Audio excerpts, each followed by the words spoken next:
Hello everyone, welcome back to civil service study. ये है test number 11 UPSC 2021 pre के लिए।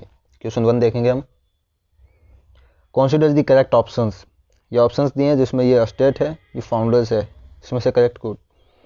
जैसे फर्स्ट है अवध, सामने है सादत खान बुरहान उल मुल्क। सेकंड बंगाल, मुर्शिद कुली खान। थर्ड हैदराबाद, निज़ाम उल मुल्क असफ जहाँ। इसमें से सही कौन सा है देखिएगा आप। तो इसका करेक्ट ऑप्शन है D, all of the above are true. Means Awadh was founded by Sadat Khan, Bengal was founded by Murshid Quli Khan and Hyderabad was by Nizam ul Mulk। तो ये याद रखिएगा, ठीक है। ये देखेंगे इसका explanation. The breakup of the Mughal Empire in 18th century was followed by establishment of large number of independent and semi-independent states। Mughal empire 18th century में मुगल एम्पायर के ब्रेकअप के बाद में large number of independent and semi independent states का establishment हुआ था, ठीक है। जिसमें से 3 कैटेगरीज थी। फर्स्ट थी warrior states like Sikhs, Jats and Marathas. Then second autonomous states like Awadh, Bengal and Hyderabad. Then third was the local kingdom setup by Rajput state like Rajput states, Mysore and Travancore. तो ये 3 कैटेगरीज थी, ठीक है, जो मुगल एम्पायर के ब्रेकडाउन के बाद सेटअप किए गए थे। Warrior states, autonomous states and local kingdoms, ठीक है। तो ये 3 कैटेगरीज एंड ये स्टेट्स याद रखिएगा। Move on to question 2। Consider the correct statements and choose the correct code. जिसमें फर्स्ट है the first French factory was established at Surat in the year 1688। Second है the first English factory was established at Surat in 1613। तो इसमें कौन सा सही है देखो। The correct option is C, both the statements are correct. याद देखिए, the first French factory, French की फर्स्ट फैक्ट्री सूरत में एस्टेब्लिश की गई थी इन द ईयर 1688 एंड इंग्लिश की फर्स्ट फैक्ट्री भी सूरत में एस्टेब्लिश की गई थी इन द ईयर 1613। तो इसका एक्सप्लेनेशन देखेंगे हम। The first factory of British company was established at Masulipatnam in 1611 but out of the dominion of Mughal empire. Mughal empire के डोमिनियन से बाहर, कंट्रोल से बाहर फर्स्ट फैक्ट्री हुई थी मसूलीपट्टनम में। But within the Mughal empire first factory was established at Surat in 1613। But within the Mughal empire, ठीक है, मुगल एम्पायर के डोमिनियन में और कंट्रोल में पहली फैक्ट्री सूरत में हुई थी, परंतु उसके मुगल एम्पायर के डोमिनियन से बाहर पहली फैक्ट्री कहाँ हुई थी? मसूलीपट्टनम में, जो कि 1611 में हो गई थी। तो ये पॉइंट याद रखिएगा। पहली फैक्ट्री मुगल डोमिनियन के बाहर मसूलीपट्टनम इन 1611 एंड जो पहली फैक्ट्री मुगल एम्पायर और डोमिनियन के कंट्रोल के अंदर में वो हुई थी सूरत में इन 1613। तो ये डिफरेंस बेसिक याद रखिएगा, ठीक है। क्वेश्चन 3 देखिएगा। Which among following were the significance of battle of Plassey. जो बैटल ऑफ प्लाजी फॉट किया गया था उसका सिग्निफिकेंस देखिएगा, जिसमें 2 ऑप्शंस है। फर्स्ट है the money received by Plassey plunder was pumped to British industries to increase industrial revolution. Second, the battle paved, PAVED, the battle paved the way to further strengthen the hold over Indian territories.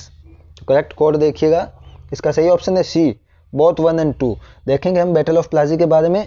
The money received bye Plassey plunder, जो Plassey battle of Plassey के बाद में जो British company को पैसा मिला था वो क्या हुआ था? Was pumped to British industries to increase industrial revolution. वो सारा का सारा पैसा ब्रिटेन भेजा गया, जिसके कारण इंडस्ट्रियल रिवोल्यूशन में और तेजी आई, ठीक है। और सेकंड है जी the battle paved the way to further strengthen the hold over the Indian territories. इसका एक्सप्लेनेशन में देखेंगे। पहले देखते हैं the battle of Plassey was fought in the year 1757 and it was fought between Bengal Nawab Sirajuddaulah and English company. किसके बीच में हुआ था? बंगाल के नवाब सिराजुद्दौला एंड इंग्लिश कंपनी के बीच में। और इसमें Sirajuddaulah was defeated and killed in the battle, ठीक है। तो ये बैटल ऑफ प्लाजी के बारे में ये है, ठीक है। अब क्वेश्चन 4 देखेंगे। Ashtapradhan was the administrative setup of. जो अष्टप्रधान नाम से एडमिनिस्ट्रेटिव सेटअप था वो किसका था? जिसमें जैसे यहाँ है मैसूर, मराठाज, मौर्याज, इन तीनों में से, या फिर नन ऑफ द अबव, सोचो। तो इसका करेक्ट ऑप्शन है मराठाज 2। अष्टप्रधान जो एडमिनिस्ट्रेटिव सेटअप था वो मराठाज का था। इसका क्या मतलब है देखियो, अष्टा मीन्स 8 एंड प्रधान मीन्स ये हेड, ठीक है। 8 हेड, जो 8 डिपार्टमेंट्स थे उनके हेड को मिला के क्या बोला गया? अष्टप्रधान। तो ये था मराठाज का, ठीक है, अष्टप्रधान, ये याद रखिए। अब क्वेश्चन 5 देखेंगे। What were the causes for defeat of the Marathas in the third battle of Panipat. जो थर्ड बैटल ऑफ पानीपत था उसमें मराठाज की डिफीट हुई थी, उसके पीछे क्या कारण थे? पॉसिबल रीजंस, ठीक है। यहाँ टू स्टेटमेंट्स है। First, the Marathas did not use their guerrilla method of warfare. Second, they failed to get the support of Rajputs. देखिएगा सही ऑप्शन इसका होगा सी, बोथ 1 and 2। मतलब the Marathas did not use their guerrilla method of warfare, जो gorilla method of warfare था जिसमें मराठास बहुत सही से युद्ध करते थे, उन्होंने इस थर्ड बैटल ऑफ पानीपत में यूज नहीं लिया था, डिड नॉट यूज, ठीक है। And they failed to get the support of Rajputs, Marathas को राजपूत्स का सपोर्ट नहीं मिला था, ठीक है। ये देखिए, the third battle of Panipat was fought in the year 1761। It was fought between Ahmad Shah Abdali and Sadashivrao Bhau, ठीक है। अहमद शाह अब्दाली और सदाशिवराव भाव के ये फोर्ट हुआ था बीच में, जिसमें मराठास डिफीट हो गए थे, ठीक है। जी, इस बैटल में जो सेकंड स्टेटमेंट था कि मराठाओं को राजपूत, जाट्स और किसी का भी सपोर्ट नहीं मिला था, ठीक है। हालांकि दूसरी तरफ अहमद शाह अब्दाली को कुछ सपोर्ट था, तो इस कारण से अहमद शाह अब्दाली इसमें विक्टोरियस हुआ। अब ये देखिए 6, consider the correct statements with regard to subsidiary alliance system। subsidiary alliance system के संदर्भ में correct statements, correct code choose करना है। जैसे फर्स्ट है, it was introduced by Lord Dalhousie। Second, under it Indian rulers were not allowed to have their own armed forces। Third, the Indian ruler would accept a British resident in his estate। सोचिए, तो इसका यहाँ correct option है सी, 2 and 3, जिसमें क्या है, under which Indian rulers were not allowed to have their own arm forces. जो Indian rulers थे वो उनको अलाउ नहीं था अपनी खुद की आर्म फोर्सेज रखने के लिए, जो भी फोर्सेज थी वो ब्रिटिश कंपनी इन्हें प्रोवाइड करवाती थी इनकी सिक्योरिटी पर्पस के लिए, ठीक है। तो they were not allowed to have their own armed forces. Third है, जो the Indian ruler would accept a British resident in his state, ठीक है। ब्रिटिश रेसिडेंट, एक ब्रिटिश रेसिडेंट रहता था उनके स्टेट में एनी टाइम कोर्ट में, ठीक है, इंडियन रूलर्स के। तो ये दोनों स्टेटमेंट सही है। ये जो पहला it was introduced by Lord Dalhousie, ये गलत है। तो भाई सब्सिडियरी अलायंस सिस्टम किसने इंट्रोड्यूस किया था, ये देखेंगे हम। It was introduced by Lord Wellesley, ठीक है, ये लॉर्ड वेलेज़ले ने इंट्रोड्यूस किया था फ्रॉम 1798 टू 1805। तो याद रखिएगा, it was introduced by Lord Wellesley. अब क्वेश्चन 7 देखेंगे हम। Which among following were the possible causes for revolts and rebellions during British rule? जो ब्रिटिश रूल के दौरान काफ़ी रिवॉल्ट्स हुए, काफ़ी रेबेलियंस हुए, उनके पॉसिबल कॉजेज, कारण क्या थे, तो ये देखेंगे। जैसे इसमें 4 ऑप्शन है। फर्स्ट है, rapid changes introduced by British in the economy, administration and land revenue system. Second, method of revenue collection was very harsh, यहाँ रेवेन्यू है, ठीक है। Method of revenue collection was very harsh. Third है, the foreign character and discrimination policies of British rule। Fourth, the British destroyed the traditional handicrafts of India। ये कौन इनमें से कौन सा सही है, जिस जो कौन से क्या क्या पॉसिबल कॉजेज थे रिवोल्ट्स एंड रेबेलियंस के बारे में देखेंगे करेक्ट कोड। तो इसका सही ऑप्शन है D, all of the above. All of the above are true, ये सभी कारण थे रिवोल्ट्स के पीछे। जिसमें पहला देखिए, rapid changes introduced by British in economy, administration and land revenue system. Britishers ने लगभग प्रत्येक फील्ड में ही रैपिड चेंजेस किए गए खुद के इंटरेस्ट में, ठीक है। जो यहाँ की प्रजा थी, यहाँ के फार्मर्स, किसान जो भी थे, उनका कोई इंटरेस्ट नहीं देखा गया, ठीक है। तो ये सही है, जिस कारण से उन्होंने रिवोल्ट और रेबेल किया। और ये सेकंड था, method of revenue collection was very harsh, वो बहुत ज़्यादा टैक्स इंप्लीमेंट करते थे जिस कारण से रिवोल्ट्स किए गए। And the foreign character and discriminatory policies of British rule, जो वो लोग क्या डिस्क्रिमिनेशन करते थे, ठीक है, जो इंडियंस में एंड ब्रिटिशर्स में। अगर हम आर्मी में जाएँ तो आर्मी में भी वहाँ उस समय जो इंडियन सोल्जर्स थे एंड ब्रिटिश सोल्जर्स थे, उनमें डिस्क्रिमिनेटरी पॉलिसीज़ की जाती थी जिस कारण से ये रिवोल्ट्स किए गए। एंड फोर्थ देखिए, the British destroyed the traditional handicrafts, जो ट्रेडिशनल हैंडीक्राफ्ट्स इंडस्ट्री थी इंडिया की, उन्हें ब्रिटिशर्स ने डिस्ट्रॉय कर दिया था, जिस कारण से जो यहाँ के जो ये आर्टिस्ट थे वो अनएम्प्लॉयड हो गए। फिर उन्हें गांव की तरफ जाना पड़ा जहाँ ऑलरेडी इतना प्रेशर था लैंड पे, तो आफ्टर ऑल सब क्या है अनएम्प्लॉय हो गए, ठीक है, जिस कारण से उन्होंने रिवोल्ट करना ही सही माना। तो ये सभी कारण थे रिवोल्ट्स एंड रेबेलियंस के लिए।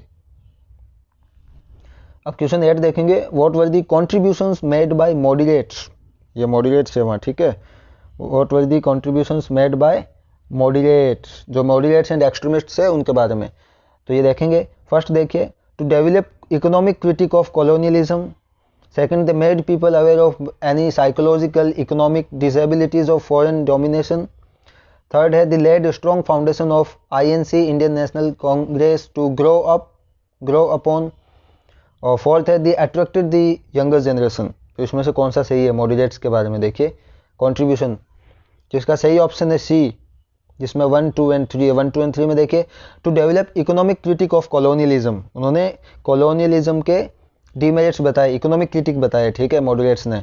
Second, they made people aware, people जो मासेस थे उनको अवेयर किया psychological, economic and disabilities of the foreign domination, ये इनके क्या लूप होल्स है, क्या फॉरेन डोमिनेशन के क्या हमारे लिए नुकसान है, ये सब इन्होंने पीपल को अवेयर करवाया, ठीक है। थर्ड है, the laid strong foundation for INC to grow up, Indian National Congress जो कि 1885 में जिसका फाउंडेशन हुआ था, तो मॉडरेट्स ने इसके लिए ऑलरेडी एक स्ट्रॉन्ग फाउंडेशन प्लेटफॉर्म तैयार कर दिया था, ठीक है। और ये जो फोर्थ है, they attracted the younger generation, ये रॉन्ग है, the moderates were failed to attract the younger generation, okay. ये देखेंगे उनके लिमिटेशंस देखेंगे मॉडरेट्स के, they failed to attract younger generation, ठीक है। They did not work among rural and lower section, they did not work among rural and lower section and lacked faith in common people, ठीक है, ये याद रखिएगा, इनकी limitations थी। अब ये क्वेश्चन 9 देखेंगे, consider the correct statements with regard to Lucknow annual session of Indian National Congress of the year 1916, जो लखनऊ एनुअल सेशन हुआ था कांग्रेस का, उसके बारे में। ये फर्स्ट है, it was presided by Ambika Charan Majumdar. Second, in this session the moderates and extremist were reunited. तो देखें करेक्ट कोड, इसका सही ऑप्शन होगा C, both the statements are correct. तो ये देखिए, it was presided by Ambika Charan Majumdar, ठीक है।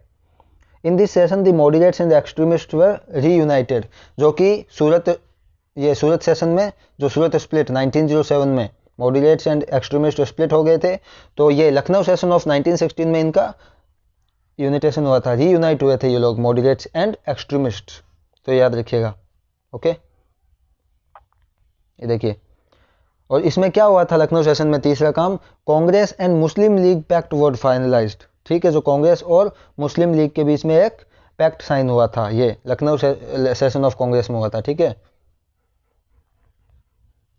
ये लास्ट क्वेश्चन, क्वेश्चन 10 देखिए, during Rigvedic times the officer who enjoyed authority over a large stretch of land, Rigvedic time में वह ऑफिसर जो लार्ज स्ट्रेच ऑफ लैंड पे अथॉरिटी होती थी जिसकी, उसे क्या कहते थे, इस वजह से ग्रामीण हैं, प्रजापति, कुलप्पा, राजन, ऋग्वैदिक टाइम में, देखिए सोचिए। तो इसका करेक्ट ऑप्शन यहाँ होगा 2, the officer who enjoyed authority over a large stretch of land was called as Vrajapati during Rigvedic time, okay. So that's all, thank you.